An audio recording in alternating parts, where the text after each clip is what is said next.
top of the morning, everybody. Welcome to a Saturday edition of The Sweat presented by DraftKings. I'll be your host the next 2 hours, Emerson Latzia. These two gentlemen next to me, two of my bestest of friends, Steve Buchanan, Mr. Positivity, Josh Applebaum. What's going on? Top of the morning to both of you. It's great to be here. It's great to start off the weekend right here on The Sweat. There he is. We are so back. We got tons of content for you here over the next 2 hours, but we are going to start with working up a sweat here, Josh. So what bets and storylines we're warming up to this weekend? And you are targeting a man in the comeback player of the year market in the NFL. Who we talking? Yeah, Emerson. So I kind of using this segment to look at some futures bets. We started doing this 3 weeks ago, and a couple of the plays I've been looking at. So let's just go back. Talked about Wembanyama for Rookie of the Year in the NBA. At the time, he was minus 340. Now he's minus 450. Last week, talked about Connor Bedard, minus 175 Rookie of the Year. Now he's minus 285. So the whole point being, you know, looking at futures, getting a price right now, hoping this price is going to move in your favor. What can we target in the awards market? Damar Hamlin. Now, obviously, this is a feel-good story that we've seen. It was a really scary sight that we saw on the football field, him, going cardiac arrest. But we've seen a big kind of move here in the market for comeback player of the year in favor of Damar Hamlin. He went into last game minus 105. That was the best number you were going to get on Damar Hamlin. After the game, he shot it up all the way to minus 200. Now, Hamlin doesn't have to get 10 interceptions, doesn't need 100 tackles. Emerson, he just needs to get on that field and make a play, and doesn't even have to do anything crazy. Just the fact that he's back on the field, such an inspirational story. So he made one tackle, and I think that one tackle is going to win the award here for Damar Hamlin. At minus 200, you're thinking, hey, is this a good price? We've lost some value here. But again, I always go back to this Shohei Ohtani effect. If you get Ohtani minus 200, you may not like the number, but he'll be minus 1,000, before the end of the year. So trying to get some closing line value. His implied probability for Hamlin went from 51% to 67% based on the odds change from the last game. So think of it this way, Emerson. If you had $100 and you want to take Damar Hamlin for comeback player of the year, you're going to come back and get $50 back. So to me, I'd take that. It's a worthwhile bet. That'll pay for quite a few of your lunches around here for the DraftKings folks. And that's a play why worth making. Snack wall, so I don't have to spend money on. It's not that good though. On lunches. Yeah, I know we're struggling right now in the cereal department, but first world problems. Okay, so the idea of Hamlin, Steve, stepping onto the field after what he endured is really a wonderful feat. I think he'd be a worthy winner here. But how do guys like Aaron Rodgers play into this thing right now? Well, that's why, and we talked about this on the show before. Yes. This is the only award really that's sentimental based, right? There's no stats involved. Really, there's nothing that you have to worry about if they play well on the field or not. This is about something that a player was able to come back from adversity or whatever. Which is why we see two on the board there. Josh Dobbs as well. There's Baker Mayfield. Yep. So you have Hamlin on there. He is the favorite. And we talked about this before. To me, to Julian, there's two guys that are going to win this award. It's either Hamlin or Rodgers. Now, there is something you can also take on DraftKings Sportsbook for him to take a single snap the rest of the season is at plus 200. Oh. So there is a path to make money on both of these guys right now. So will Aaron Rodgers play another snap in the 2023-2024 NFL regular season? Yes, is at plus 200. If you've heard Rodgers' recent comments, he's targeting about less than a month away at this point. So to me, it's Hamlin should be the winner just because of how involved it is with the NFL, everything that we've seen with the awards and everything that they've done for Hamlin. He feels like the winner. But if there is anybody that could potentially dethrone him, it is going to be Aaron Rodgers coming back in a miraculous amount of time from that torn Achilles injury to be able to play in the same season after suffering it on the fourth or fifth snap of that game in week 1. So I think those are two ways to make some money. So I would take Hamlin, and then I would also take for him to take a snap in this regular season plus 200. I think you're going to make money in both scenarios. Okay, so what has you working up a sweat this morning? Yeah, so we have word that Justin Fields is going to be taking the field for the Bears. Makes me like the Lions even more. Really? I feel like Fields has been, maybe the guy who isn't the one who's running this offense as well, like we've seen with Badger over the past couple of weeks here. But I love Detroit in this spot here against the Bears. I think they should have no problem against this team here. Detroit has been one of the best teams at covering the spread this season. They've gone 7-2, covering by almost an average of 2 points. Chicago is only 1-5 ATS with Justin Fields under center this season. This has not been a strong point with them. The offense is really really kind of sputtered with him under center here, and I don't think he's really going to ignite this offense here. It's a pretty mediocre offense to begin with. Now going up against this high-powered, firing on all cylinders Lions team right now, giving them a -7.5 this week. I think that's one of my favorite plays this week. I mean, Josh, I really don't hate that because the Bears defense just appears to be in a position here that they're just going to be picked apart by the incredible balance of that Lions offense. Yeah, I think that's kind of the way to play it. You know, I mean, one concern though, again, this is an adjustment here based on an injury going from Bagent to Justin Fields, but at one point you had Detroit as high as, -10, 9.5, 9. They're down to 7.5. They're getting 79% of bets here on the Lions, so it's tough for me to kind of get the worst of the number, or get, I guess, the better of the number, even though there's been an adjustment here. But I think what you're banking on is Dan Campbell. Dan Campbell covering numbers 7-2 ATS, 78% in his career as coach of the Lions, 30-13 ATS, 70% overall.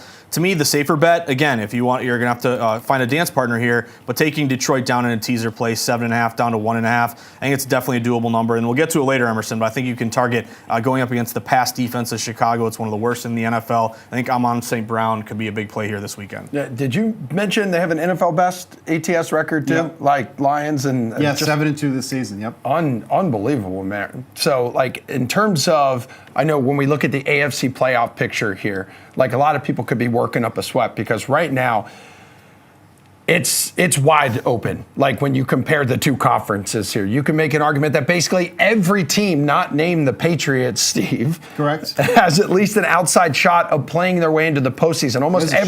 Almost every division appears to be up for grabs besides like the AFC West as well. So right now, bets to make the playoffs. There are a lot of games, too, on this slate this weekend that we could see some of these teams really start to separate themselves. Which one do you think could have the biggest impact? We have to talk about the Steelers here. Okay. And the schedule that they have upcoming.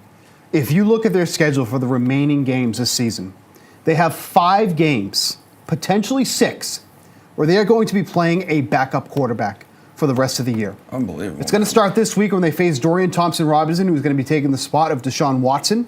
They're going to face Jake Browning twice because they have yet to play the Bengals this season. Now Burrow's gone. Then you're going to see either Bailey Zappi or Will Grier start for the Patriots. You're going to see Gardner Minshew against for the Colts. And then potentially Huntley for the Ravens, if the Ravens have already wrapped it up in the AFC, in that division there. They don't need to play those guys. They have nothing to play for. So potentially Huntley in that final week 18 of the season.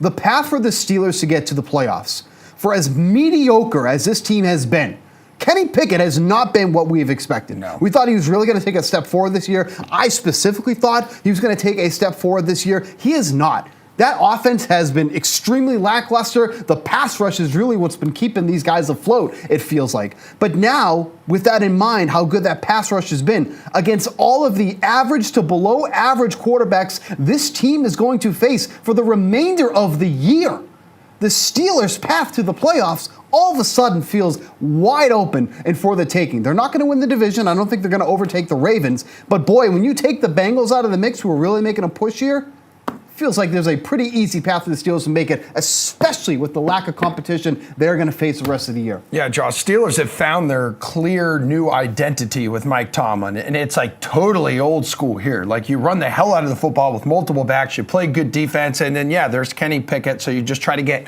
clutch passing from him in times where you need it the most. What are you looking at in terms of the AFC playoff picture here? Maybe there are some bets for these teams to make or miss the playoffs that you like. We'll talk win totals for a lot of these teams coming up here in this show, by the way. So I think to Steve's point, Steelers are a team that I would bank on making the postseason. They're 6-3 right now. They're in the projections as we speak.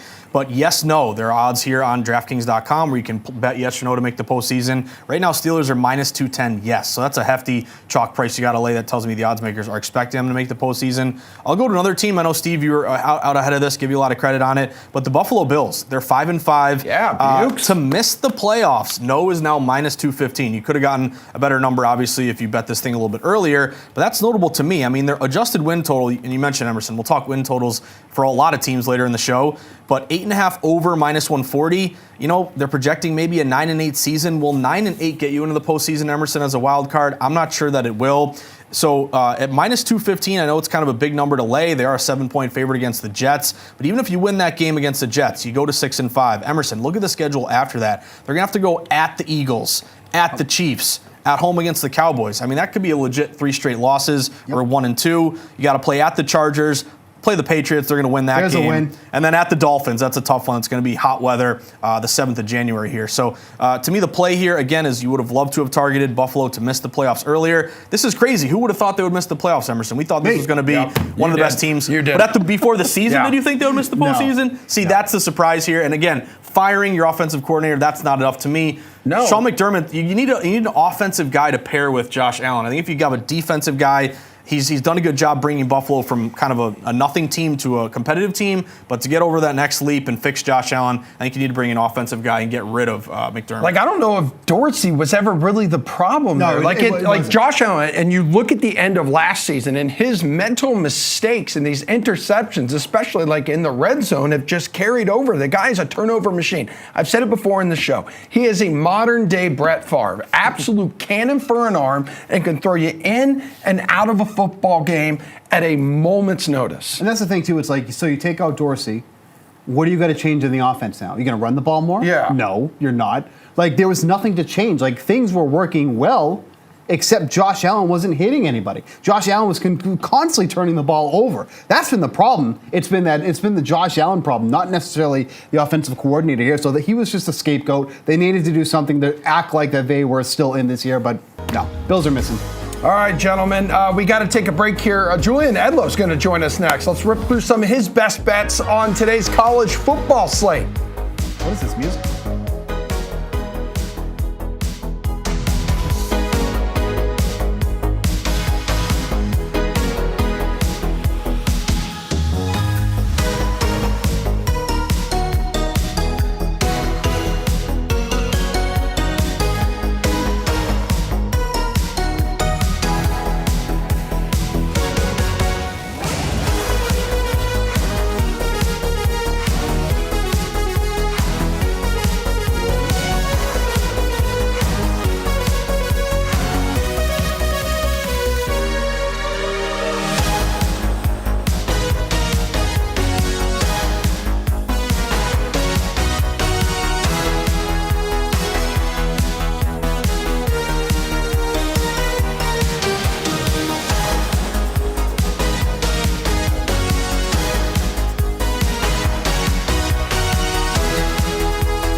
Back here on the Sweat, ladies and gentlemen, the Georgia Bulldogs in a familiar place.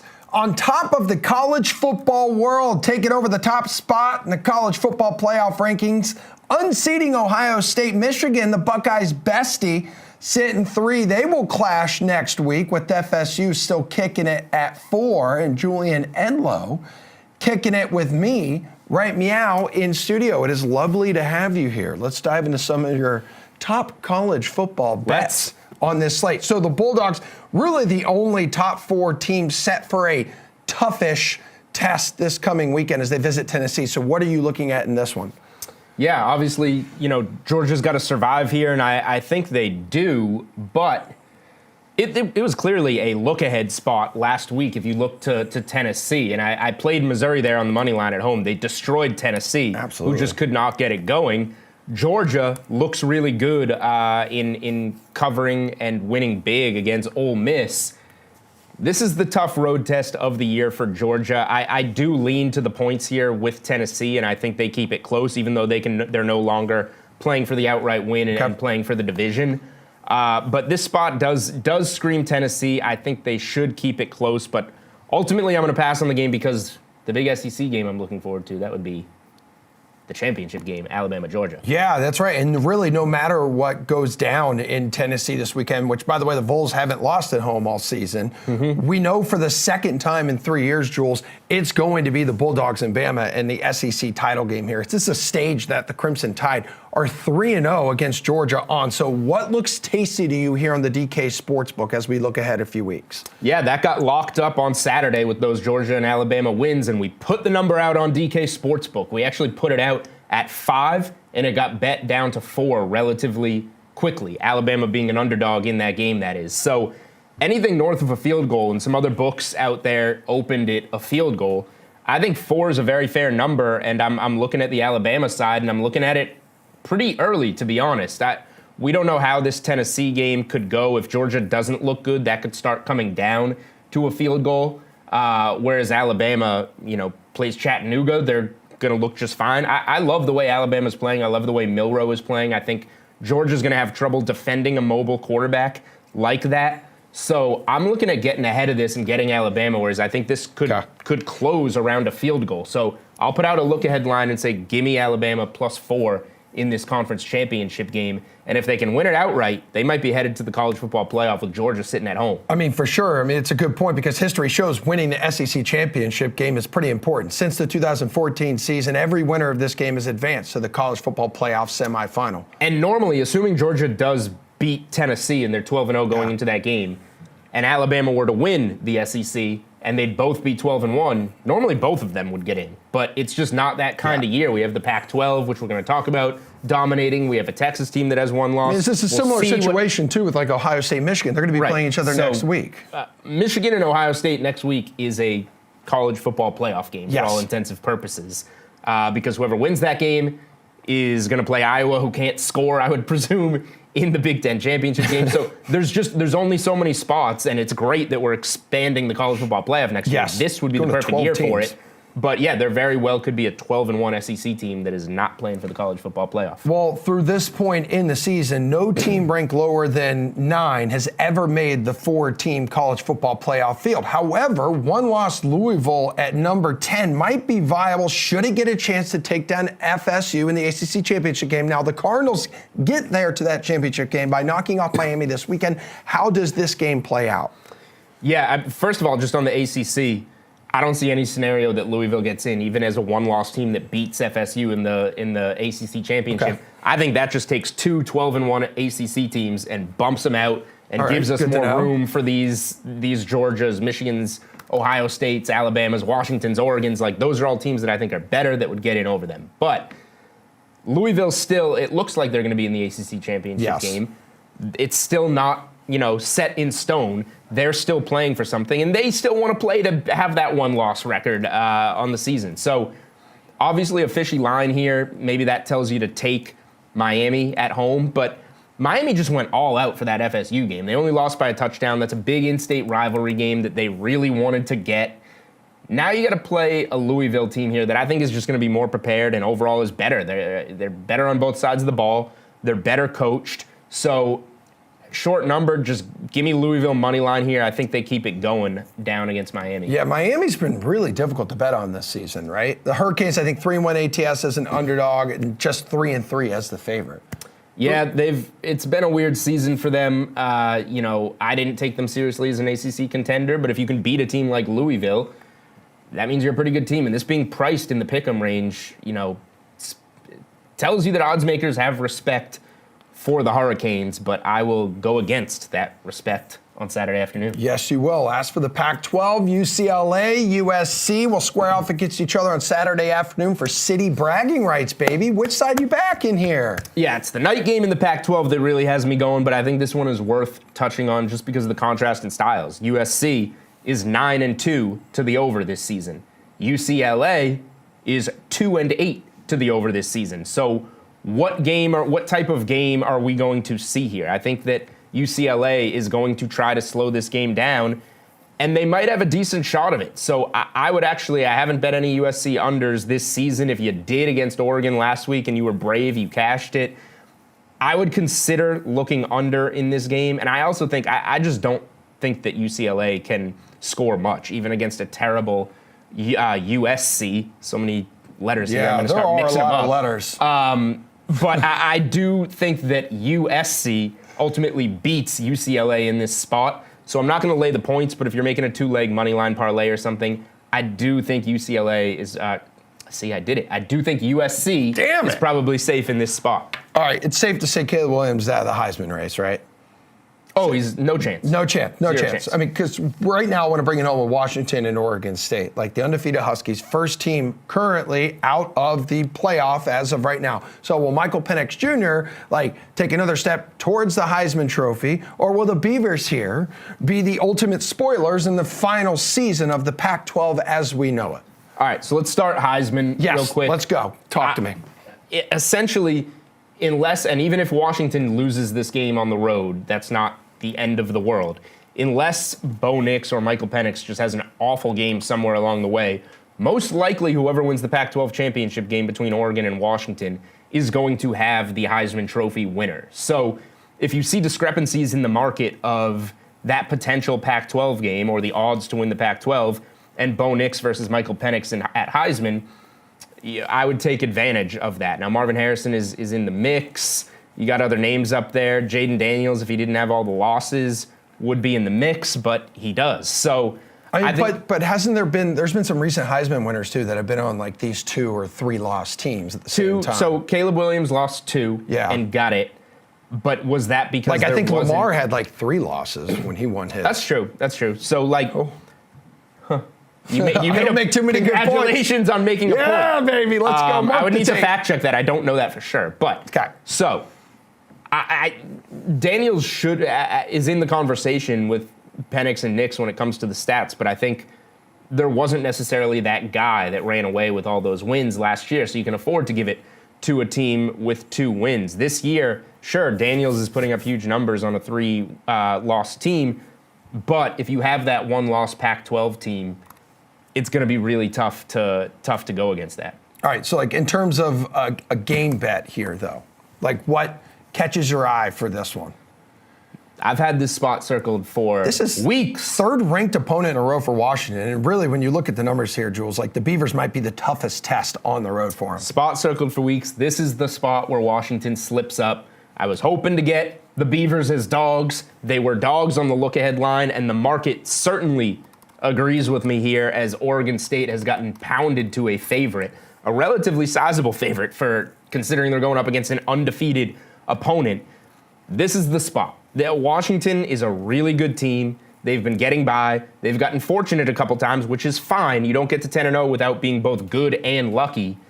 But this is the spot that it comes down on them. And they can still beat Washington State at home in a rivalry game next week and go 11-1 to the Pac-12 title game against Oregon. So it's not the end of the world for them. This is a huge game that Oregon State should get up for. Oregon State over the last 3 seasons, since the shortened COVID season, is 17-1 at home. Their only loss at home is by 3 points to USC last year when they were ranked number 7. That's not a terrible loss. They obviously covered as big dogs in the game. So I just think that this spot, Oregon State can run the ball. They're much better with DJ at quarterback this year. They play really well at home. So a Saturday night home game in Corvallis against an undefeated opponent, they are going to be ready for this one. And I ultimately think it's just where Washington lets down. Okay. Beavers have earned 3 of their last 5 wins by holding opponents under the 20-point mark. We will see. And you saw it earlier Yes. this year with these tough home wins for Oregon State. Home win over Utah, home win over UCLA, Okay. both ranked. All right, thank you, Jules. Coming up next here, folks, we're going to revisit some win totals around the NFL as we have crossed the midway point of the regular season.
All right, we're more than halfway home in the NFL season, right? Some teams meeting expectations, some teams falling short, curveballs missed, curveballs crushed, injuries in life happen. So let's go ahead and revisit some of the win totals for these teams and see which ones maybe Josh and Steve are targeting right now in the DK Sportsbook. Let's start in the AFC North because it's been a terrible week for the two Ohio teams there. First, it was Deshaun Watson being ruled out the rest of the season with a shoulder injury. Let's look at how the odds have shifted, shall we, since that news was announced. So before the injury, plus 230 to win the AFC North. Right afterwards, plus 475. Conference odds getting longer. Super Bowl odds, not that they were ever real to begin with, also a lot longer.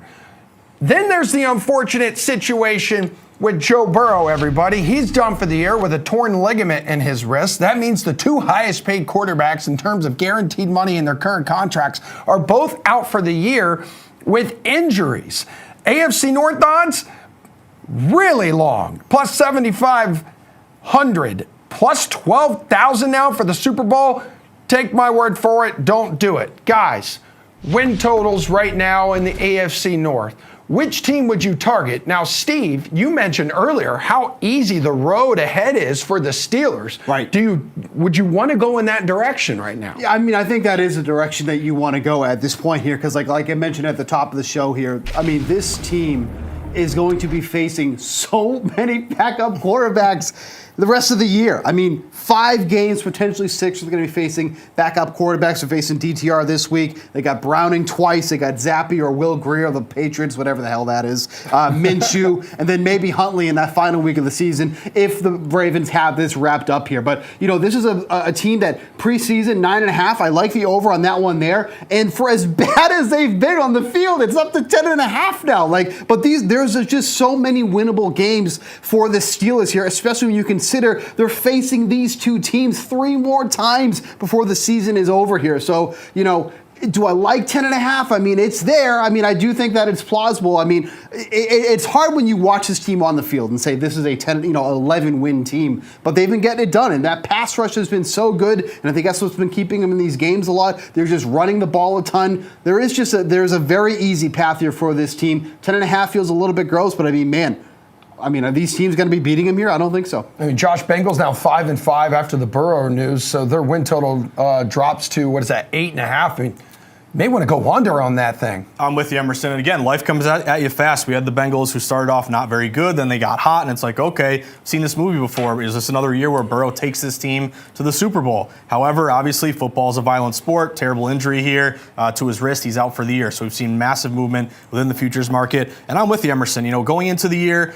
win total 10.5. I mean, pretty much you can cash that if you bet that early and took the under. You're feeling great about that now that they're going to Jake Browning in this spot. But I still think there's value to taking the under 8.5. I mean, number one, just going from Burrow to Jake Browning is a big drop-off, obviously. I'm not breaking any news there. But also, I'm wondering about the locker room and the message this sends. Because, again, with Joe Burrow, you're feeling like you can win every game. You can go to the Super Bowl. Now that he's out, is this, you know, I'm not going to say tanking, but where's the motivation lie? Is this a year where you say it's just not our year? It's okay to lose games. Let's get a higher pick. Let's, you know, run it back next year with Burrow. But also, just look at the schedule remaining here with Jake Browning. You're going to play the Steelers, as Steve mentioned. That's going to be a tough game. Your Jaguars, Emerson. The Colts are no pushover. The Vikes have been pesky. You're going to play the Chiefs and the Browns again. I think it's a terrible break if you're a Bengals fan. Obviously, you're super happy, again, if you took the under 10.5. But I'd still take under 8.5. I think it's going to be a tough year. And I think once that kind of resignation sets in that Burrow's gone, you could see this thing fall off real quick. Well, Josh, you mentioned the Jaguars. Preseason win total 9.5, now up to 10.5. Look at the movement with the Texans, though, and everything that C.J. Stroud and this team completely exceeding expectations. 6.5 before the year, 9.5 right now. Which team's win total would you get after? So I'd be a little hesitant about the Houston Texans just in terms of when you look at futures bets, you can talk to a lot of odds makers, and these numbers are really, really sharp when it comes to win totals because we spend all offseason betting into these numbers, the power ratings from last year being adjusted to the next year. They're basically very, very sharp. It's very I would say, not very often or very rare, you would say, that a team has a win total of, you know, as low as 6.5 and then they win 10 games or more. Usually win totals are a couple games above or below what the odds makers projected. So I think it could be an opportunity to buy buy low on to kind of fade, I guess, or sell high on Houston. 9.5 is really juiced up under -135. That's just playing the number of just not expecting them to go way above their win total. But I think the angle here, Emerson, is your Jaguars taking the over at this point. 10.5 is over. -135, so that tells me there's liability to going over. And can they win you 5 more games? I think the schedule is doable, Emerson. You're going to play the Titans twice. Titans are going down the tubes right now. Texans, that could be a tough game. Then Bengals without Burrow. Browns have a backup. Panthers are a win. Bucks, you can beat the Bucks too. Again, whatever reason it is with the Jags, they have a hard time beating the really good teams like San Francisco last week. And they suck at winning at home right now. True, and you got to play better at home. But again, what they do last year, they made the playoffs. They were down big and came back and beat the Chargers. Yep. I think it's an opportunity here to take the over with the Jags over 10.5. Yeah, and this week they'll be facing the Titans at home, Steve, which their current win total 6.5. Yeah, I mean, I want nothing to do with the Titans here. I'm actually going to go with kind of where Josh started here. I like taking the Texans under 9.5. This team has been incredible. This team is far above any expectations that anyone had of them there. And the record states for himself. They're at 5-4. Preseason win totals at 6.5. You have 2 more wins to go over that preseason total there. Now we're up to 9.5. Is there 5 more wins on this Houston Texans schedule?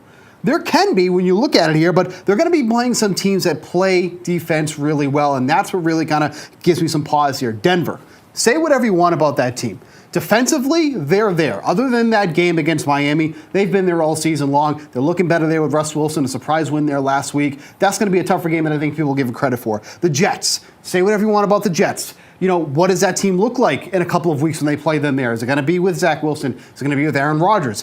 Defensively, they are one of the best defensive teams in the league at this point. And then Cleveland, again, backup quarterback, but the defense has gotten them where they basically are at this point because they really haven't been getting anything offensively, especially once they lost Nick Chubb. They've really lost a lot in that ground game there. So there's a couple of games that I like here. They're playing the Tennessee Titans twice, so there's probably 2 wins there. The Colts probably have that one there, but then the rest of the games really kind of feel like a toss-up at this point. So I can't sit here and say there's 5 more wins here for the Houston Texans. I think they could land at 9, and obviously you're losing that there with the 9.5, but I don't think they're going to get to 10. They're a phenomenal team. They're a great story. I just feel like that's a game too high. All right, in terms of the NFC North here, we've seen the win total drop for the Bears, Packers. It stays the same for the Vikings. The Lions at 7-2. Now, can you see them winning 13 games, Steve? I mean, they're playing so well right now, but I'm not going with the 13. I mean, everything has to go almost perfect for them to get to that 13 wins. I'm going right here with the Vikings. They need 3 more wins to get over 8.5. I'll give you 3 games where the wins are going to come. Let's go. Against the Bears, that's this week. Great. Raiders, there's another one. Bengals, there's your third. That all 3 winnable games on the schedule there. And then even if, let's just say they don't get there, right? We get to week 18. They're facing the Lions. The way the Lions are playing right now, week 18 feels like it's going to be nothing for the Lions. So what if the Lions are resting their guys on week 18? There's a sneaky spot there for the Vikings to get something if you're doing some look-aheads or whatever. So I think the Vikings needing 3 more wins.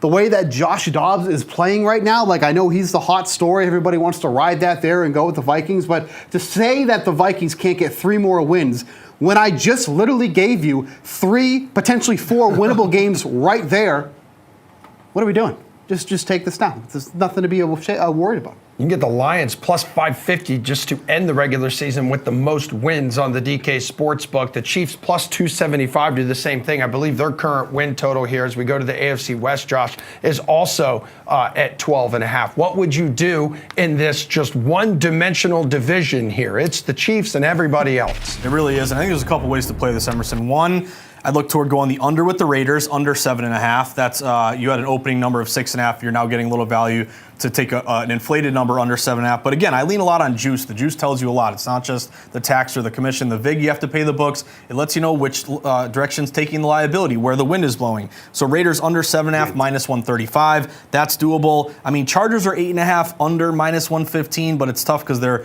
win total is 9.5, so you're kind of getting the worst of it at this point. Broncos are interesting. They're over 7.5 at minus 135. So could Denver, who's kind of maybe found something here with Sean Payton toward the middle to second half of the season, that could be a play. I know it's chalky, Emerson, but give me all your Chiefs numbers right now. They're 7-2. The over 12.5 is -130. They only need 6 more wins. I mean, I like them quite a bit on Monday night. I bet them on the money line against the Eagles. I think there's an opportunity to get a win there. Then you're going to play the Raiders twice, the Packers, the Bills. Who knows what you're going to get out of them? Patriots. That's a win, Steve. Bengals against a backup, the Chargers. I think to me, it's a team that wins 13 or more. I would take that over. And I think the Red Sea is parting right now in the AFC for the Kansas City Chiefs. The Bills are a competitor at the beginning of the year. They're not playing very well. Now Joe Burrow's out. I mean, next competitors are going to be the Ravens and the Dolphins. I think the Chiefs are on a crash course and I would put a plus 450 bet right now for the Super Bowl for the Chiefs. The Raiders lose Josh McDaniels here, Steve, and their win total goes up. Yeah, I mean, it makes a lot of sense here, but kind of like Josh said, I wanted to fade this one so bad. Looking at that schedule, it's hard to fade it. That's yeah. tough to fade it. I think you just got to take that one. All right, guys, we're going to give you the next 10 minutes off because you've done such a fantastic Thank God. job. We're going to poke over to the NHL and see what's cooking here on the ice and how the return of Jack Hughes impacts New Jersey's chances against the Roaring Rangers.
because we got ourselves a meaty 13-game slate around the NHL today. And why not break it down right now? Two of my faves, the riveting NHL.com duo, Pete Jensen and Anna Dua. First game of the day, ladies and gentlemen, is at 11 o'clock Eastern time this morning.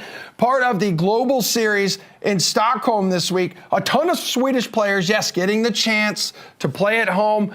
But Anna, what's been the reaction about these games throughout the NHL community, especially with fans? I think they've been super positive. I've been lucky to be able to spend some time in Sweden, guys, and they have their own super rich hockey culture, and they're such a big part of this league. We see so many superstars coming from that country. We have so many hockey legends who are from that country, and a lot of the teams playing there, they have so many Swedish players on their roster. So it's really special for a lot of these guys to get to play in front of their families in their hometown for the first time in their lives, something in North America we sometimes take for granted. So it's a very, very big hockey country, and it's a great experience that they get to see all of this happen. Pete, you know what I love is like Thursday and Friday, those games were like happy hour affairs, right? And then it's kegs and eggs this morning at 11, tomorrow at 8 o'clock between the Leafs and the Wild. Like, this is great, I think, even for people over here, just kind of a different time, and it takes center stage. Yeah, those games are a blast watching, whether you're people like us working for the league or fans out there across the globe catching those games in matinee time frame for sure. Yeah, Anna alluded to it. Look at some of the superstars that have made such a profound impact coming from Sweden and dominating in the NHL. Nicholas Lidstrom, Matt Sundin, Henrik Lundqvist, remember the Sedin twins, and then even active players, Erik Karlsson, elite players like Elias Pettersson leading the entire NHL in points right now, hails from Sweden. And Rasmus Dahlin, Victor Hedman, Linus Ullmark won the Vezina last year as a Swede. So, and yeah, I think the biggest name involved is William Nylander, who's on a crazy rip-roar point streak to start the season for the Maple Leafs. So it's going to be fun to watch as this global series wraps up. Yeah, it's also a chance here, Pete, for the Wild, Senators, Leafs, and Red Wings to make an early push. So third game of the series, again, today, pairing up Minnesota and Ottawa. Who gets the win here? Because really neither side is entering this one in the finest of form.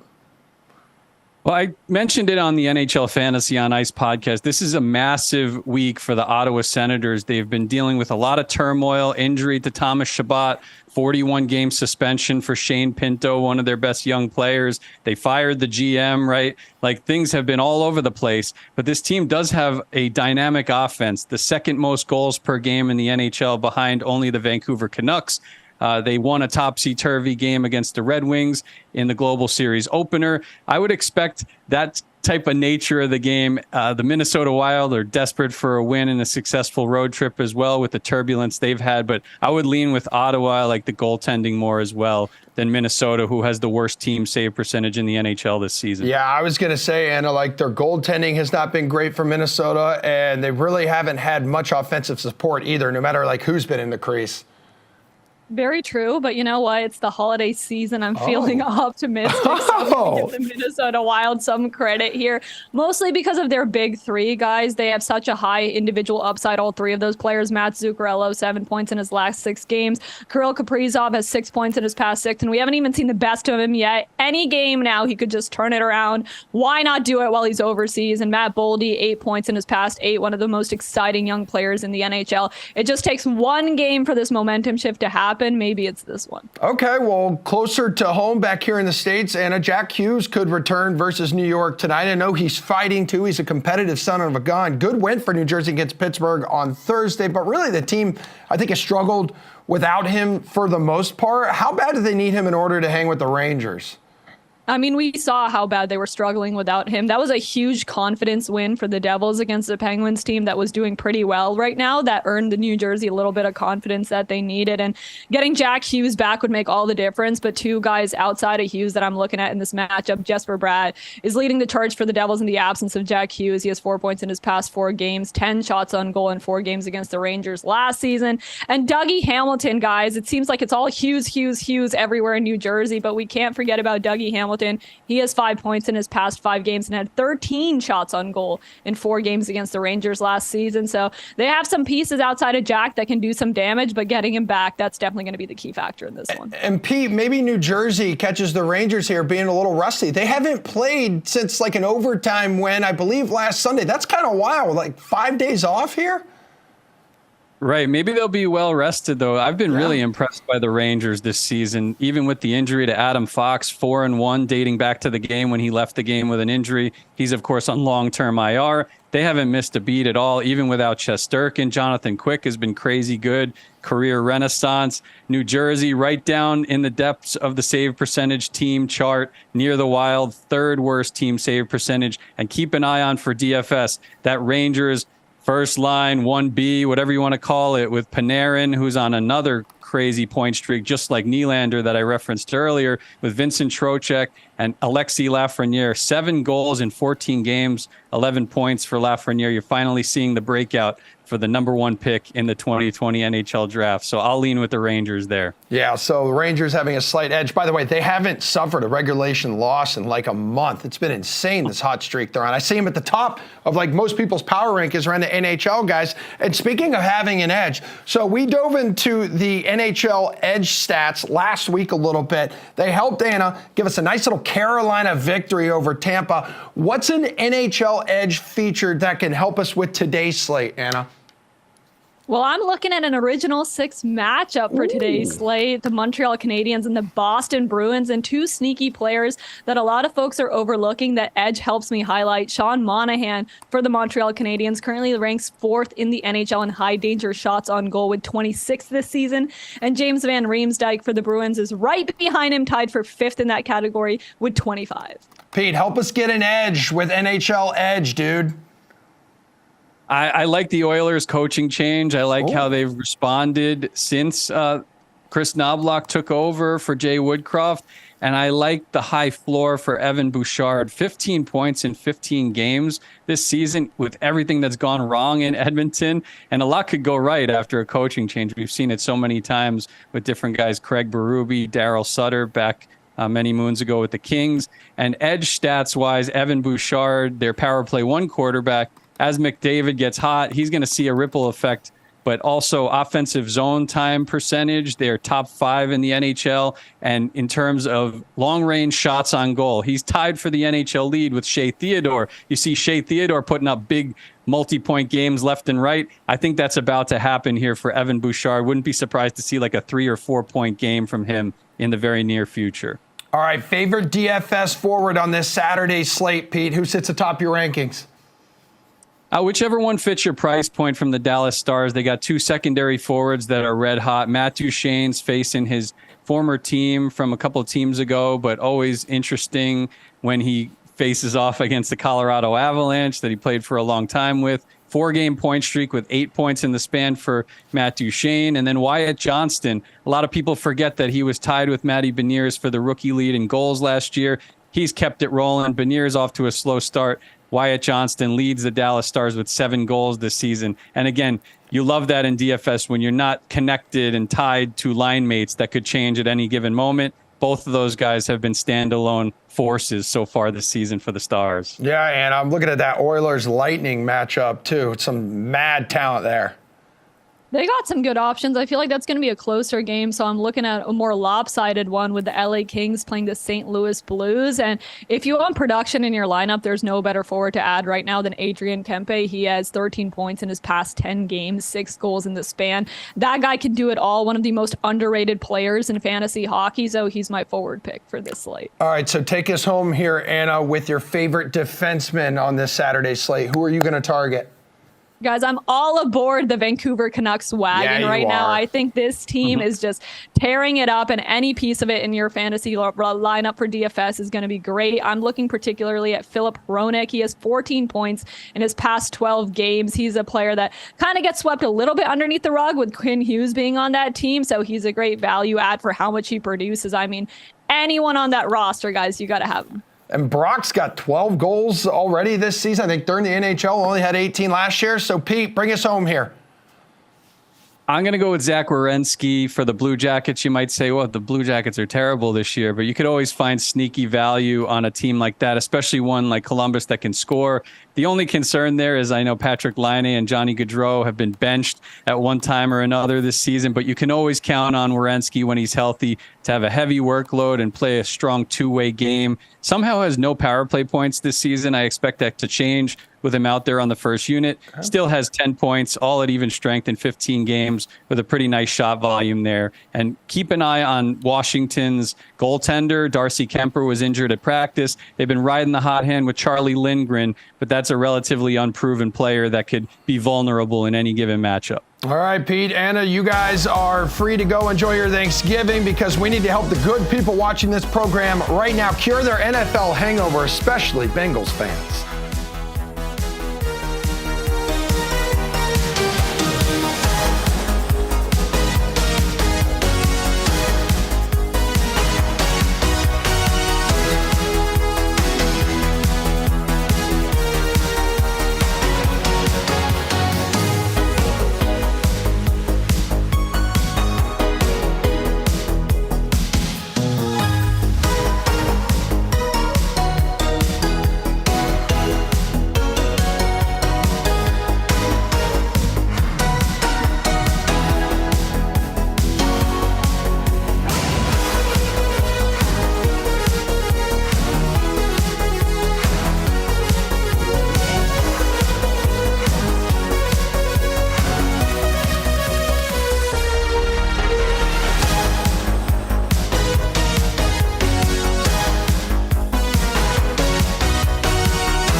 right, second hour of the Sweat kicking off. I'm Emerson Latzia, Josh Applebaum on the far side of the desk. Steve Buchanan, you may not recognize him because he's wearing new glasses sharp, this morning. You are looking excellent, my dude.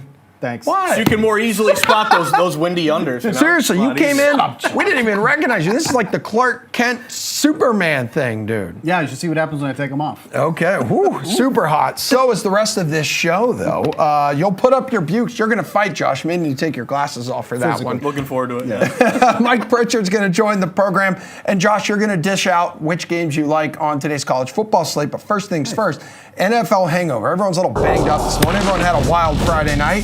So it's time to overreact, starting with what just went down on Thursday Night Football here, folks. The Ravens moved to 8-3 on the season, giving themselves some breathing room here atop the AFC North.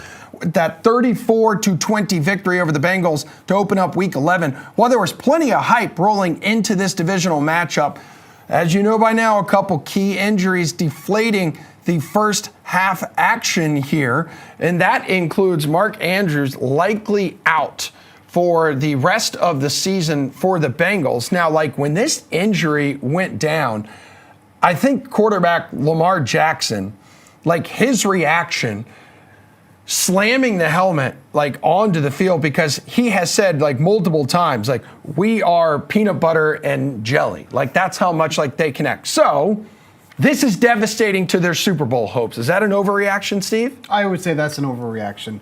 I mean, to be fair, look, the Ravens do target the tight end position and one of the highest rates in the league. They were doing so 25% of the time. In the games that Isaiah Likely has taken over from Mark Andrews, we've only really seen one solid game from him. He had one game where he went over 100 receiving yards. Games after that, he really wasn't even targeted there. So I would not be surprised if Lamar Jackson really starts going towards his wide receivers more. So this is more of a bump to guys like Zay Flowers and Odell Beckham Jr., who really had one of his best games of the season. He did. In that game there. I think he had over 116 receiving yards on 4 receptions. The Ravens have a lot of good matchups coming up in the next few weeks where they will succeed with their wide receivers against really some really poor secondaries. Chargers, Rams, Jacksonville are a couple teams there. You can beat them in the secondary, so I think we'll see a lot of good stuff coming from those wide receivers there. But this Ravens team is built on their defense, and then it is tied in nicely on how good their offense runs, even without Mark Andrews in the mix. Obviously, that's a huge player you don't want to lose, but I don't think it's as detrimental as it has been in prior years, because this team was built for Lamar Jackson to throw the ball more than he has in the past, and he's done it very well this year. Yeah, he really has, man. Josh, just the impact, the fallout. What's it going to be now with no Mark Andrews? Yeah, so definitely a tough break here. Andrews is kind of your security blanket, big target here over the middle. You know, 3rd and 7, you got to have it play.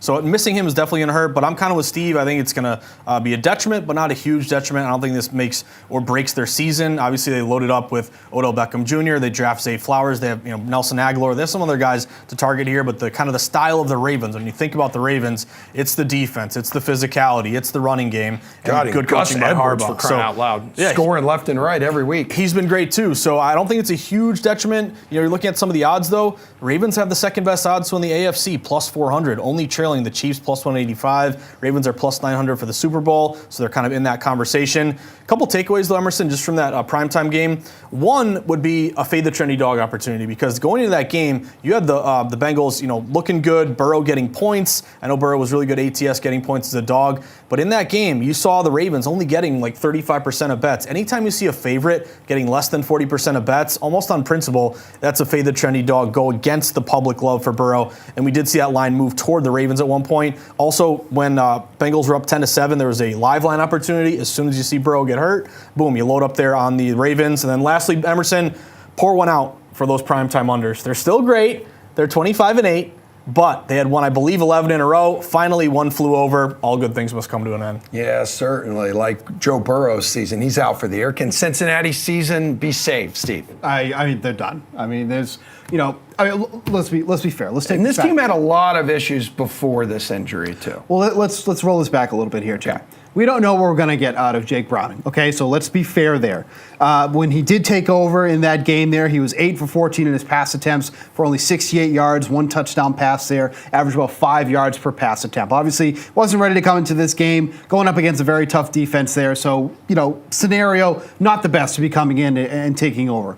That being said, nothing I saw for him was overly impressive. I did tweet out that I think he's a better quarterback than Mac Jones. I do feel that is true. Yeah. But aside from that, the Bengals have a very tough schedule coming up to begin with anyways. Yes. This was the time, if they were going to get hot, they needed to win this game against Baltimore if they had a legitimate chance to make the playoffs. So I obviously lost this game here. Now they got games coming up that are just, they're going to be completely overmatched here. When the season's over here, now you're just kind of trying to see what kind of draft pick you're going to get when all is said and done. But yeah, this is a really unfitting end to a team that was starting to get hot and healthy at the same time. I know they were without T. Higgins, but they've had Chase back. He's been good. Mixon had a really good game in that game against the Ravens, but really unfortunate timing here in the curtains for the Ravens. Yeah, and Browning, I believe, threw his first NFL pass in a regular season game back in week 1. He's been in the league for years, so there's not a whole lot of experience to back up on there. And adding insult to injury, I think this is why you took the under 8.5 wins for the rest of the season for the Bengals right earlier in the show,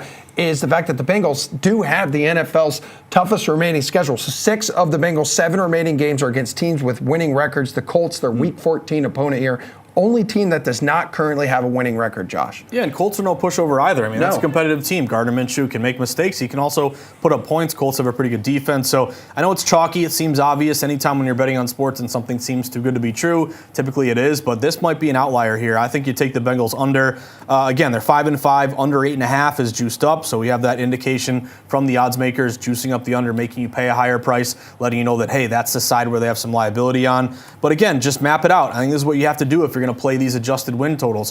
What's the current number in terms of their wins and losses? What's the juice and the total on the adjusted price? And then what's the schedule moving forward? And you mentioned, Emerson, really tough schedule. Steelers, Jags, Colts, Vikes, Steelers, again, Chiefs, Browns. I could see them, winning none or one or just a low number there. I don't think you're going to get enough from Browning and from this team to go over that number. So I think you play that under 8.5 right now. And again, with no Joe Burrow, I mentioned earlier, but does resignation come in? This is just not our year. Guys aren't playing as hard. Maybe Jamar Chase, if they were in a playoff hunt, would play with a little bit of a gimpy hammy. Now it's sit him. We're not going to play him. Let's look toward next year. So I think you take that under 8.5 right now. As for the division of the working man, we're talking the AFC South. C.J. Stroud is a legitimate MVP candidate. Is that an overreaction, Steve? I think it is. Has he been playing well? Absolutely. Is he going to win Rookie of the Year? Absolutely. He is the overwhelming favorite at this point. But when you consider some of the other guys that he has to leapfrog over, is there actually a realistic chance here? So we're talking about Hurts, Jackson, Mahomes, Tua, McCaffrey is in that mix too as well, even though this is basically a quarterback's award at this point. And then you look at the stats for Stroud. Again, he is top 10 in most of the categories that he needs to be in. He's 3rd in passing yards. I think Sam Howell is actually your passing yards leader at this point. He's tied for 9th in touchdown passes. He has the least amount of interceptions amongst qualified quarterbacks. That's all well and good. But really the consensus here is that, everyone's like, I got a great number on C.J. Stroud here. Look at how high he was. He was 100-1. Now he's 22-1. I made the right call. Yes, obviously there's going to be a lot of movement here. Just a prime example. Some of you people were celebrating getting Josh Allen as the MVP at plus 350 a month ago. How's that looking for you here? Ooh. Are you getting good value here on C.J. Stroud from where he was? Absolutely. Does that mean he's going to win this award? Absolutely not. Is he going to be in the top 5? Most likely. With the way he's been playing, I don't think he's taking down this award. Stroud is currently averaging the most passing yards per game by a rookie in league history, so just north of 291 yards a game. Josh, how much are you buying into Stroud's MVP momentum? Not a lot here, Emerson. I'm kind of with Steve on this one. No, number one, you give Stroud credit. He's probably going to beat and win and cash your over 6.5 win total for the Texans.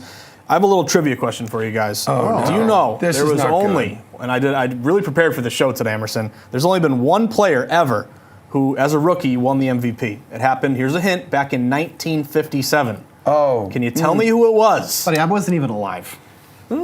Maybe your grandfather watched him play. That's true. I'm not even going to guess. Just tell me the answer. Jim Brown. Oh, that was going to be my Yeah, guess. Jim Brown, That's gonna RIP, be recently my guess. passed, but great player here, obviously. So just from the standpoint of it doesn't happen very often. And again, in order to win the MVP as a rookie, I mean, you have to play great, put up numbers, and your team has to be, really, I don't know, at least a 12-win team, 13-win team. So I think it's you're up against it here if you're betting Stroud. Obviously, sports bettors get excited about the move on Stroud, which is definitely warranted here. He's got 15 touchdowns, 2 interceptions, 62% completion percentage, rating of 101. So I'm not going to play that, but I would say, we'll talk about this one tomorrow, guys. Arizona at Houston. Houston's taking some smart money for tomorrow. They opened like -4.5. They're up to -6. Public split.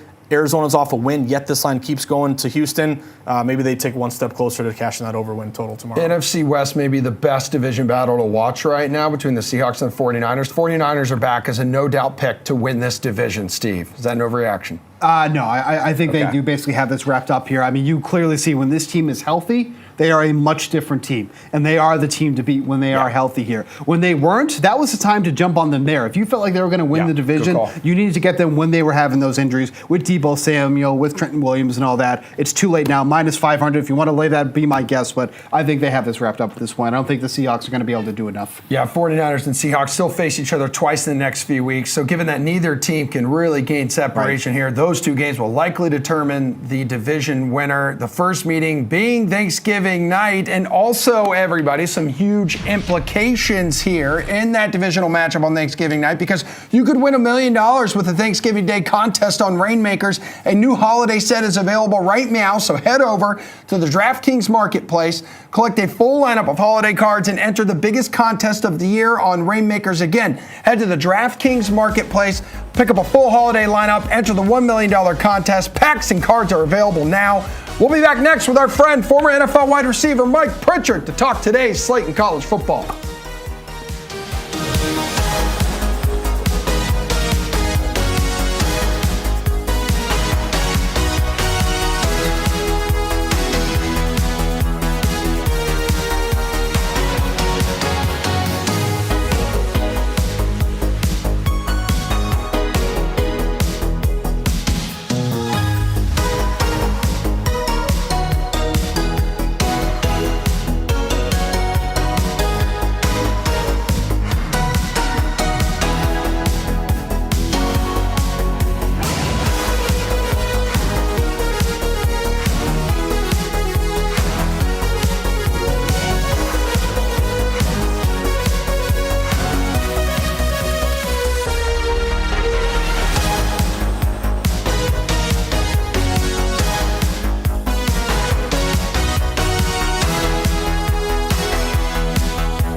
to the show, everybody. It is my pleasure now to introduce you to a man who needs no introduction, a college football national champion, former NFL stud muffin. You see him all over VSiN, talking pigskin. Mike Pritchard, top of the morning, my friend. How are you?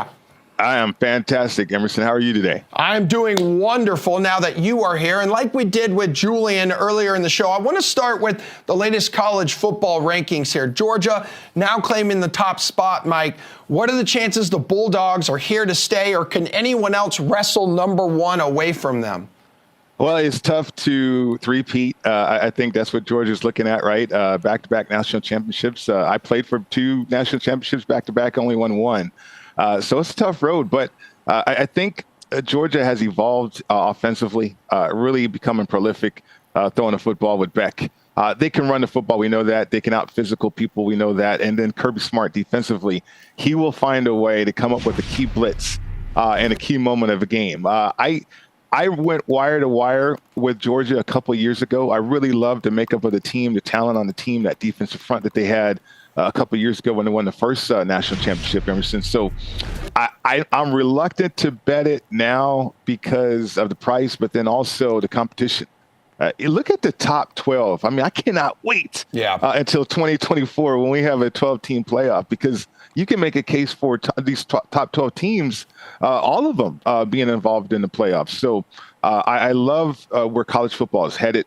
It's making it tougher, to be honest with you, in terms of pinpointing that marquee team. But no, Georgia, they'll be there in the end. I believe they'll be in a championship game, though. But I'm just reluctant to make that bet right now. You got a team right now outside the top 4 that you think will be in the playoff? Yeah, I think it's there because you have these marquee matchups in a couple of weeks when you got Michigan, Ohio State, right? Yeah. That loser perhaps will succumb to the winner of Washington and Oregon, as long as everybody takes care of business that way. And then you got Alabama, who could win the SEC championship, right? And okay, a one-loss Alabama team, I think they make the playoff just because of Nick Saban, just because of reputation, just because it's Bama, just because everybody also has this perception that Bama is starting to get it right now. Yeah. What chance are you going to give Tennessee against Georgia today? The Vols under Josh Heupel, they look incredibly different at home versus on the road, man. They do. I just don't think they're as talented as they were a year ago. And that's, throwing a football, and that's what they want to do. Everybody's been focused on the quarterback position, and rightly so, but you lose Jalen Hyatt, you lose Cedric Tillman, you lose some really key players that made this offense go. And so what I was just talking about with Georgia, I mean, they are just clicking, right? And I think they're clicking and getting hot at the right time. That's just going to be tough for Tennessee. What's your favorite bet on today's college football slate? I'm gonna go off the board. I mean, I love Washington and a dog situation. I'm catching 1 point right now, and so I like that. And then, when I look at some teams that I'm familiar with, and that's what I want to do with college football these days. I mean, the schedule is Cupcake City right now, too, right? Right before the rivalry games or these important games, everybody's scheduling softer. But I like UNLV. I like UNLV on the road against Air Force. They're catching 3 points. And it's a different mindset with the Rebels, with Odom. And he's done a tremendous job with a tremendous opportunity to host the Mountain West Conference Championship game. That's the unique nature of this conference. They get to host the championship game. So I think with that opportunity out there is still in front of the Rebels. I think they get the job done against Air Force. Mike, we know USC won't be sniffing the playoff this year. There will be no Heisman repeat for Caleb Williams. Is he losing his grip on the #1 overall pick, though, next April in the NFL draft? It is so tough because, you have these teams that are so quarterback needy in the NFL at the top of the draft, right? And Caleb Williams is so special. But here comes the nitpicking time of Caleb Williams. Yes, he's a Heisman Trophy winner. Yes, he's an incredible talent.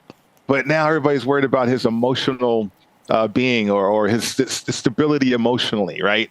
And I'm like, this is still a young man. This is still a kid. And you got to realize you're still drafting a player that has to mature. I remember when Justin Herbert was coming out, I talked to a scout, or actually a GM, a former GM in the National Football League.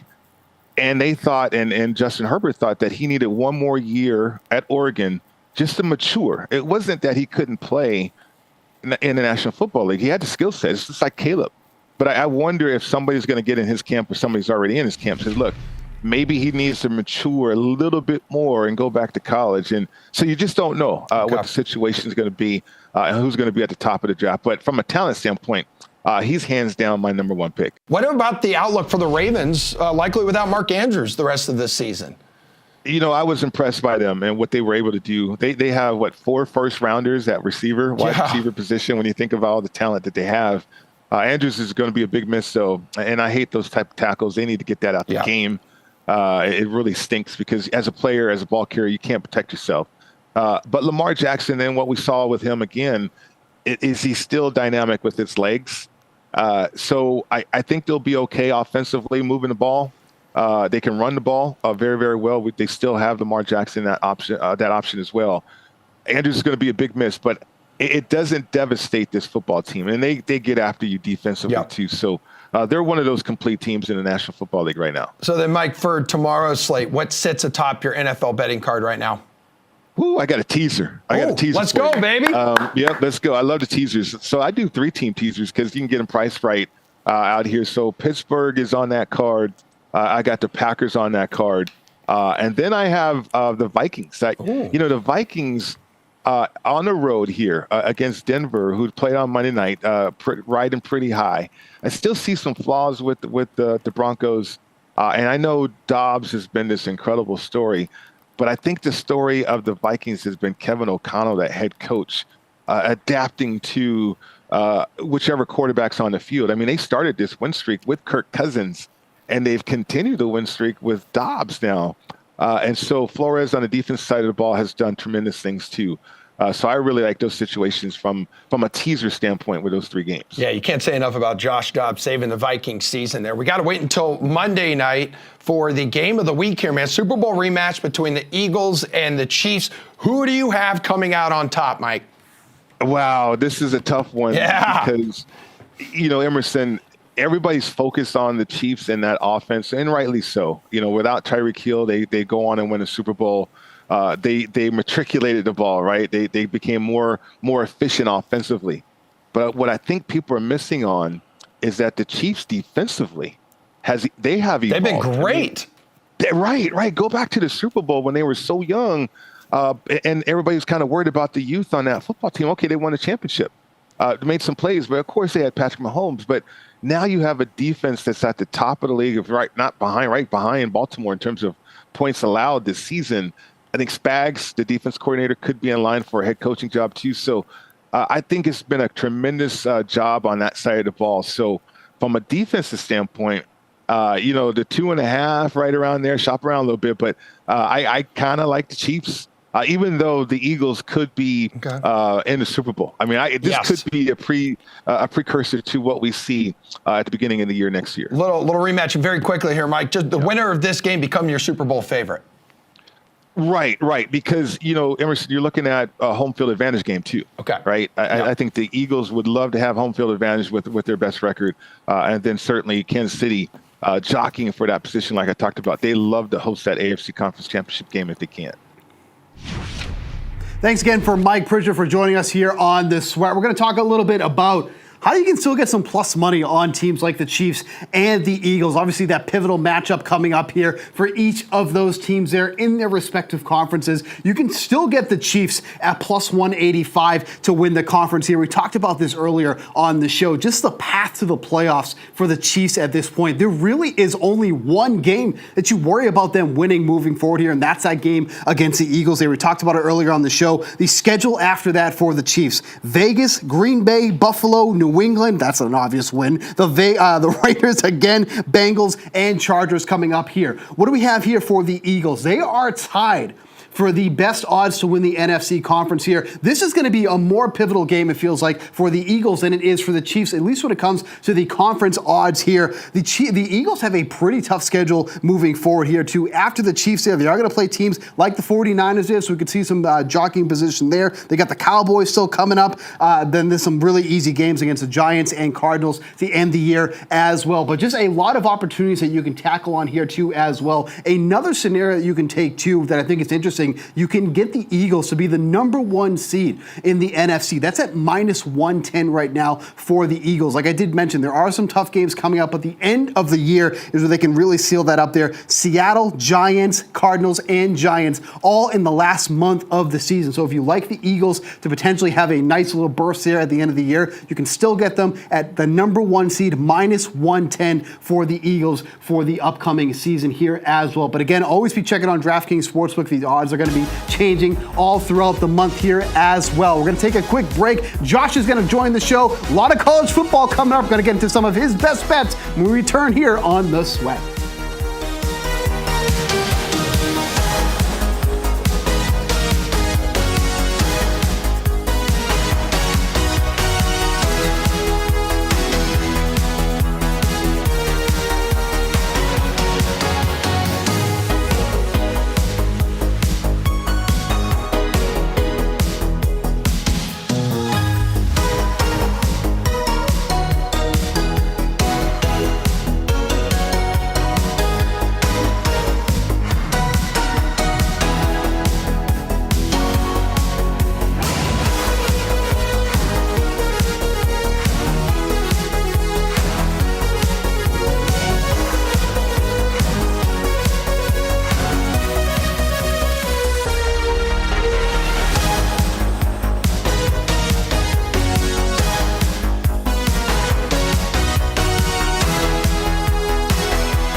More college football bets? Don't mind if I do, Josh Applebaum. We got some big games today, Emerson. Yes, we do. And let's start with the rankings, okay? Because Georgia replacing Ohio State as number one, the latest college football rankings here, which otherwise really ran low on turbulence. Buckeyes sliding only to number two, Michigan, Florida State, Washington following, just as they have in all three rankings of the season thus far. Those five remaining, the only unbeaten teams, by the way, in the Power Five, the top shelf of the top tier of the sport. Josh, where can you find leverage here with college football playoff rankings right now? Yes, Ohio State's second, but still plus money to make the postseason here. Is that good value right now? So I think you got to kind of be careful with Ohio State. And what you want to do is compare what the current rankings are to what the betting market is telling us. Gotcha. Because remember, the rankings are made by humans, based upon projections, biases, people. Sometimes people are wrong, Emerson. You know who's never wrong? The computers, and the that's crazy where you formulas. thrive, Mr. Exactly. Analytics. I love being in that world of analytics because it allows you to get your bias out of the way and just look at what the power ratings, the numbers, the nitty gritty of the math is telling you. So whole point being, if you look at those four teams right now, we have some make-miss playoff odds right now at DraftKings. Georgia's minus 240 to make the playoff. Again, likely to happen. Michigan minus 240. Florida State's minus 280. But Ohio State, they are plus 145 to make it, Emerson. They are minus 180 to miss it. So why is the team who's in the top four actually projected to miss the playoff here? That tells me that this is an angle to fade Ohio State. Obviously, they play Michigan. The loser of that game is most likely going to miss the playoff there. So I think the play here is to bet Ohio State to miss minus 180. And then you look down the odds and look for another team because we need four to make it. What's a team that also has a minus number in front of their odds to make the playoff? I know Julian will be happy about this, Emerson. He's gonna have to bust out his zip up here for the Oregon Ducks. Oregon, minus 165 to make it. And I know Pritch was mentioning this earlier in your segment, and I think that's the angle here. Even though Oregon is sixth ranked overall, they're not in the top four. The betting market is telling you they're projected to make it at minus 165, misses plus 135. And then I'll just throw this at you, Emerson. There's still some respect for Alabama. Alabama is the third best odds to win it all, plus 650, even though I think they're ranked eighth right now. Yeah, I mean, Mike said he liked UNLV, actually, like on the road against Air Force. A lot of handle on this one, despite an even split of bets. So my guess is we're riding with Mr. Pritchard on this one? I didn't have too much of a play on this one, Emerson. Okay. I mean, the line did, as Pritch mentioned, go to UNLV. I'd lean UNLV because, again, public is going Air Force. Air Force open -4. This line is down to 2.5. So you went through the key number of 3. You're down to 2.5. It's UNLV or nothing. But again, I'll go with whatever Pritch likes. Pritch is a sharp guy. Yeah, he is. So is there a bet that either Pritchard or like Julian, as we talked to him earlier about best bets in college football, either of their bets, any of their bets really stand out to you that you really like? I got a bunch for you, Emerson. We're going to have to pack them all into this segment right now. All so right, let's start off with the big one today, Washington and Oregon State. Oh, build the dam, baby! Build the dam. Oregon State, big lead tonight. I like Oregon State quite a bit in this spot. Number one, it just makes no sense. It's fishy. You have in this spot, which will be at 7:30 tonight. It's going to end up being the most heavily bet game of the night. On ABC. Yeah, everyone's on Washington, Emerson. I totally get it. They're undefeated. They're ranked 5th in the country. They have a Heisman contender there in Michael Penix Jr. Oregon State, though, I think we're not giving them enough credit. They're 8-2. They're ranked 11th.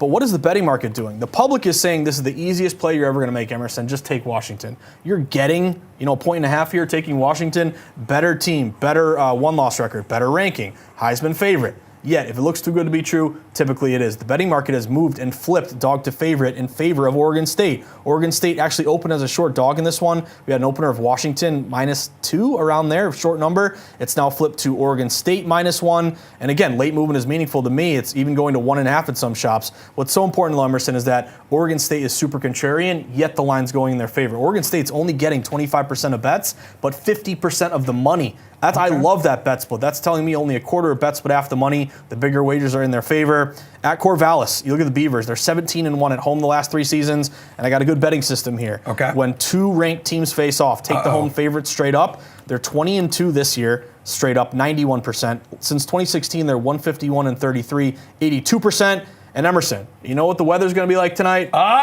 I got in the car and I drove from Westford to Boston for today's show, it was rainy out. It's also going to be rainy in Oregon. And you know who loves the rain, thrives in the rain? What? Who? Beavers. Beavers, dude. Let's go Oregon State. They're just going to be munching all day there. Okay.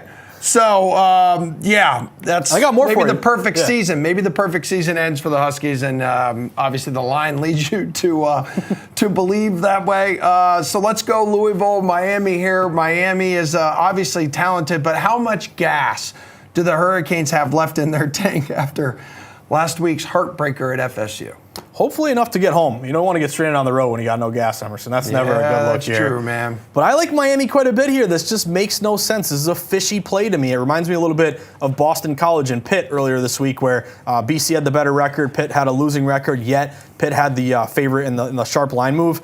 Miami in this spot. I really like him on the money line, Emerson. The public is all over Louisville. Louisville's 9-1. They're ranked 10th in the country. I mean, there's that motivation factor because they wrap up a spot in the ACC championship game for Louisville, and the Cardinals don't have to worry about any tiebreaker scenarios. Exactly. So I don't know if this is like in terms of the sharp money. It's definitely on Miami here. Miami actually opened getting a point or two. It's now flipped to Miami -1. We joked during the last break here that late movement is breaking Miami. Actually, I think I mentioned that to you. I don't know if I did, but they were like a pick 'em when we came into work today. They're up to -1.5. So the line is breaking toward Miami. They're only getting 34% of bets here in this spot. So it's a big bet against the public play. I like this spot here to back Miami. It just makes no sense why an unranked team who's 6-4 and has lost 2 straight, and also the public bias of Mario Cristobal. You know, what do we remember of him this year? Making a boneheaded mistake. Oh, brain farts. You know, not kneeling, not making a stupid mistake. He could have iced the game, and all you're hearing is about how he can't bet him. He can't bet him. He's gonna make another mistake today to screw your bet. But I got to trust the betting market, Emerson. This is also another great system match. An unranked home favorite versus a ranked opponent. Those teams this year they're only 2-1 ATS. There's only been 3 situations here, but they're 56% against the spread since 2017. They're 69% straight up since 2017. So just think of it this way. Louisville is ranked. They're 9-1, yet they're getting points today at Miami, and the line's going to Miami. Give me the U all day in this one. All right, it wouldn't be a college football segment with you without talking about whatever the total is for the Iowa game this week. Right now, at home against Illinois, 32.5 points. Again, you see that on a college football slate. You see that total on a game. You think, oh, it's a gimme, the over. No, not with Iowa's defense and the under. Some of these have been historically low totals that we've seen in recent weeks. Under 5-0 in Iowa's last 5 games, for crying out loud. Death taxes. It used to be primetime unders. They lost this earlier this week. Not anymore. Death taxes and give me Iowa unders, even though it's so low. I think you got another play to go under here. We talked about it last week, Emerson, that Rutgers game against Iowa. That was like 30, down to 28, down to 27. I took the under. I got a little nervous there. I think it was 3-0 at half, and then Iowa scored a bunch. They won 22-0. I'm like, stop scoring, Iowa. But give me another underplay here, Emerson. You know, there's not a huge sharp line move. It opened around 31, 31.5. You can maybe get a 32.5 right now, which would be your best number here.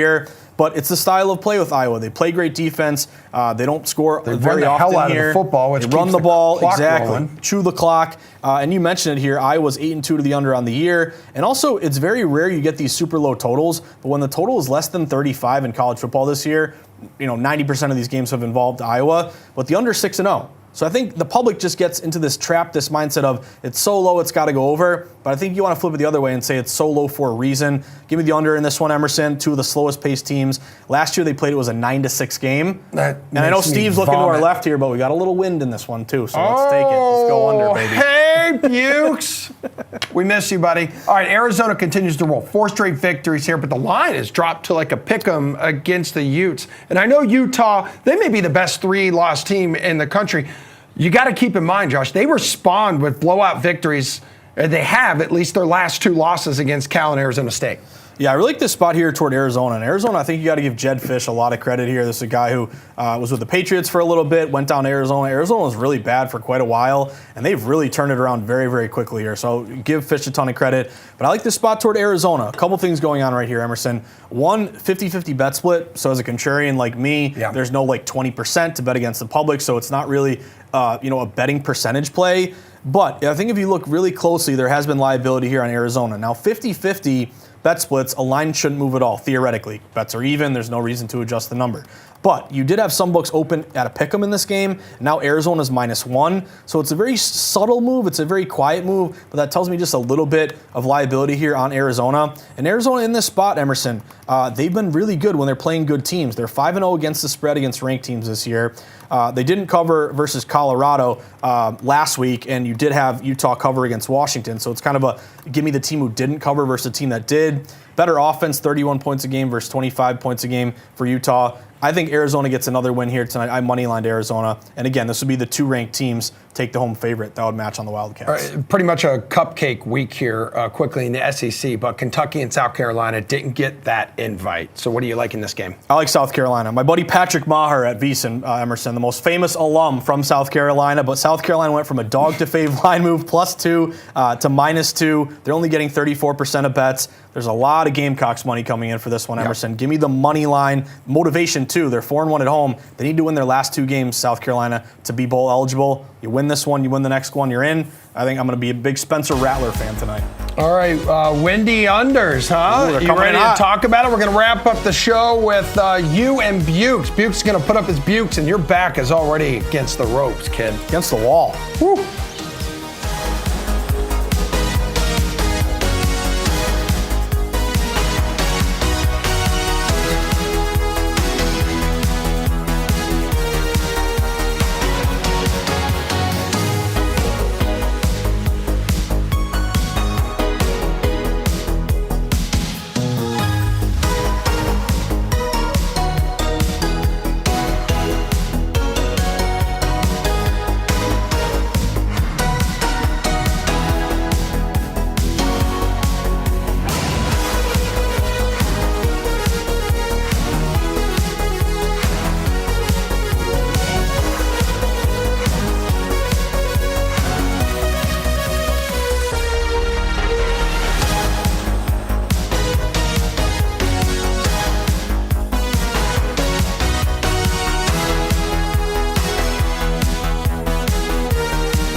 here on the Sweat, final block of the Sweat, and we are saving arguably the best for last, highest rated segment in the show's history. Correct. From day one. Yep. Put up your buke. Steve's going to dish out some of his favorite bets here. Whoa. I like that. This animation, music. I like that. This is It's like incredible. an old Your Sega animation Genesis game or something. Right. Yeah. Your animation has not been under construction unlike Jules's for Hidden Jewels. So anyway, we don't have the boxing gloves out. We should, because you're going to dish out some of your favorite bets, and we're going to see if Josh here is I going, get to be You're going to jury? put up your bukes. You're either going to agree with Steve, Right. or Okay. you're going to fight back on him. Get Okay. it? Put Right. up your Sounds good. bukes. Yep. His I like last it. name's Buchanan, Steve Buchanan. Nice. So we'll start with your favorite home favorite. And home favorites this week, the list includes Lions, Dolphins, Commanders, Browns, Texans, Jags. That would be a smart bet. 49ers, Bills, Broncos, Chiefs. I mean, it is going to be the Jags, but it has nothing to do with your allegiance to them. It's just. I love this. It's just a good bet. I like this bet here going up against the Titans. I mean, look, what we saw last week, when you are going up against a healthy 49ers defensive line, it's going to be a tough week for anybody here. Now we're going up against the Tennessee Titans, who are just a shell of them for themselves from the past couple of years here. There's one thing I really like about Jacksonville. They are excellent at stopping the run. So if they're going to be taking Derrick Henry, Tajay Spears out of this game here, that means they're going to have to rely upon Will Levis to throw the ball. And that's something that he has not done well, especially when you look at his numbers from last week. That was supposed to be a cake matchup against the Tampa Bay Buccaneers. That was one of the most generous matchups that Will Levis has had in his very short-term career, but that was a matchup that you could absolutely pick on. How did he respond? He went 19 for 39 in pass completions, which is only a 48% completion rate, 5.1 yards per attempt. This is going to be a much tougher matchup against Jacksonville. They're not going to be able to get a run game going here. I think they win this game by double digits here. So if that's the case, I like them at -7. Absolutely, baby. And the Titans are playing their third consecutive road game, which is absolutely brutal here. So would you like to agree with Steve, or would you like to put up your buke? Don't be a coward. So Bukes says I disagree, and what do I do if I agree? Yeah, put up your bukes. You're Okay, all fighting right, him all right. back. Didn't That's we what have that production means. meetings I'll fight you a too? little Do I bit. have to I'll explain fight- this to you 100 times? Yes, What happened to you? Emerson, directions are tough for me. It's hard. I don't know. changed. Yeah. But, so I'm gonna go like 50-50. I'll be kind of walk the What? fence, take a So cop you're out going- here. So Okay. I do like the Jags. I'll give Okay. you that credit. All right. 60% of bets, not that lopsided betting. Yet they did go -6 to -7. So pretty good move based off of not very lopsided percentages. Awful blowout loss. Teams off a blowout loss of 30 points or more, they're the teams that you feel like, hey, they're so bad you can't bet them the next week. No, you actually want to bet these teams off a blowout loss because they're supremely undervalued. If you lose by 30 or more, you come back the next week, you cover almost 57% of the time. So I do like Jacksonville in that spot. But my play for my favorite home team this week, Emerson, we're going to go to Mile High.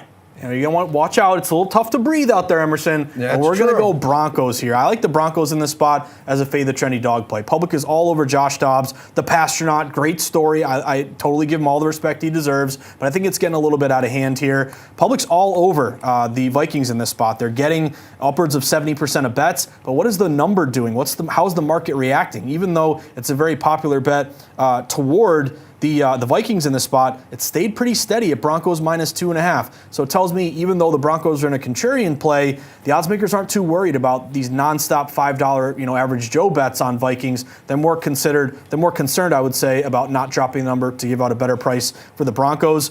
Broncos only 30% bets, more than 50% of the money. Why is a 4-5 team favored over 6-4 team? That's just a basic fishy angle that I want to embrace. And then also you're looking at mile high advantage, of course, with the altitude. So my favorite team is money lining the Broncos, home favorite. Interesting. I think Justin Jefferson is still questionable. So is Alexander Madison. But that's bold of you to be going playing against better as Josh of now. Dobbs. Yeah, Hey, that Denver defense, whatever the hell they did to switch things up like 4 or 5 weeks ago, it is certainly working. So, Steve, let's go now to a road dog money line win or covering here. So Bears, Raiders, Giants, Steelers, Cardinals. We know you're not going Titans, Bucks, Jets, and we know you're not going Vikings. So let's go. Hook us up. I mean, all these choices that I had to choose from. I mean, you just gave the list there. I mean, what an atrocious category that I have to choose from. A road dog in this week. You mentioned Bears, 7.5, Raiders 13.5, Giants 8.5. Good Lord. Okay. So I have to make an uncomfortable play here, and I'm not thrilled about it. I'm gonna go with the Jets +7 against the Bills. Oh, Divisional dog? Divisional dog. I mean, this kind of backs up though your play that you've been pushing for weeks about the Bills missing the playoffs. well, that's kind of how I landed on this here. Yeah. And if there is one thing that the Jets have consistently done well, and it's a way to expose the Bills, is to run the ball. The Bills cannot stop the run. And that's kind of where I'm looking at here. Breece Hall is in a money matchup here against the Bills. The Bills have allowed the second most receiving yards to opposing running backs. Remember, no more Michael Carter. Michael Carter is now a member of the Arizona Cardinals. So, Breece Hall was pretty much the bona fide RB1 to begin with, but now this kind of feels like he really is that bell cow back to take all of these, the passing plays to as well. Player of the Year candidate. Yep. Well, I mean, he's not winning that. No. Don't interrupt with a bad take. Sorry. That being said, we also have Zach Wilson. For whatever reason, he's actually played the Bills pretty well. So at this point, I mean, all three of the games that we've seen over the past year or so, they've been really tight games here too as well. And then we see all the turnovers that Josh Allen has been doing. The Jets have been the best team against opposing wide receivers. They are only one of two teams that have held opposing wide receivers to a combined number under 1,000 receiving yards, at 924 on the year. I mean, what is this? What are we going to do here? The Bills are absolutely panicking. They get rid of Joe Dorsey. What's Joe Brady going to do here with this offense? What's he going to change here? Not much. The Jets are still very good defensively here. It's gross, but I'm going to take the Jets +7. Okay.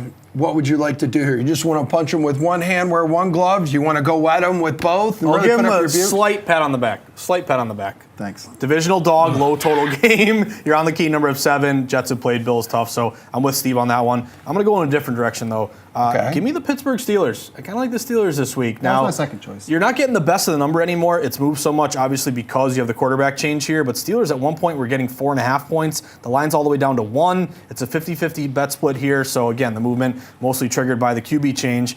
But you have the Mike Tomlin angle. Tomlin as a dog, one of the best coaches when he's getting points. 4-2 ATS this year, 55-29 ATS, 65% in his career. Again, Tomlin's covering 2 out of 3 times when he's getting points. Divisional dog, low total game. But to me, it's not as much that I love the Steelers in this spot. It's that I just don't trust DTR, Dorian Thompson-Robinson. He's expected to get the start here. Again, he had a great college career. But I remember him in the preseason, he flashed in a game. However, he's only had one start this year. It was against the Ravens. Do you guys remember that game? It was 28-3. Yeah. He went 19 of 36, 121 yards, no touchdowns, 3 picks. I just think it's tough. I know that they have great defense here with the Cleveland Browns. You got to respect that. But if you're giving me a kind of a dog Tomlin situation and I can bet against a rookie QB who looked really bad his first game, I'll take ideally if you can get a hook on a 1.5, but I'll take the points. Consider maybe even a money line on the Steelers. All right, Buke, someone to go over 100 receiving or rushing yards here. So I like Breece Hall, again, to go over 100 rush and receiving yards as an alternate total. You're getting that at +160 for this game against the Bills. I just mentioned here in that last segment, the Bills are a team that you can beat on the ground and through the air with opposing running backs here. I mentioned second most receiving yards to running backs, 4.4 yards per carry allowed to opposing running backs so far this season. Now it's really just kind of Breece Hall and Dalvin Cook at this point. I mean, they've had plenty of opportunities where they want to get Dalvin Cook going. I mean, he is by far the RB2, and there's a tremendous amount of distance between these two guys here. So I just think the Jets, if they are really going to try to win this game, the way to do so is going to be on the ground here. Keep feeding Breece Hall. That has been the way they've been getting downfield. They're struggling to score touchdowns at this rate. Just give the ball to Breece Hall at this point. So getting an alternate line here on Breece Hall to go a combined over 100 rushing and receiving yards, +160. It's one of my favorite bets this week. Josh, would you like to put up your Bukes and fight him on this? Or would you like to bring your own play? I'm not in a fighting mood today, Emerson. No, I'm not going to fight This Bukes. segment's not for you. Yeah, I was gonna say I this need better segment's not- directions. I I get missed confused Julian. about I never hand thought I would say motions. that. Yeah. I'm going to go Amon-Ra St. Brown, though. That's going to be my bet here, Emerson. Amon-Ra St. Brown to go over 85.5 receiving yards. Can you get you 100? You're going to get an alternate line that's going to give you plus money on that one. But St. Brown, the Bears, first off, are giving up the 3rd most passing yards in the entire NFL. He's gone over this number in 6 of his last 7 games. Actually got 100 or more in 6 of his last 7 in a dome. Great offense. Give me Amon-Ra St. Brown over. All right, quickly, guys. No sweat bets. Bukes, go ahead. I'm going to stick with that Breece Hall one there, too. I really just think this is going to be a coming out party for Breece Hall. We've had a number of good games for him already so far this season. Getting that at +160, you could go a combined rush and receiving yards over 100. I think that's going to be the play here this week. What do you got, Applebaum? Chew the wood, build a dam. Oregon State on the money line. Everyone's on Washington. Lions going to Oregon State. Malice and Corvallis tonight. Give me the Beavers. Chomp, chomp. Hell yeah, brother. All right. That is a show, everyone. Thanks for hanging out with us for a Saturday edition of The Sweat. We're back tomorrow morning. Tons of NFL talk as it is part of the pregame power up here on DraftKings Network and VSiN. We'll see you tomorrow morning, 8 o'clock Eastern Time.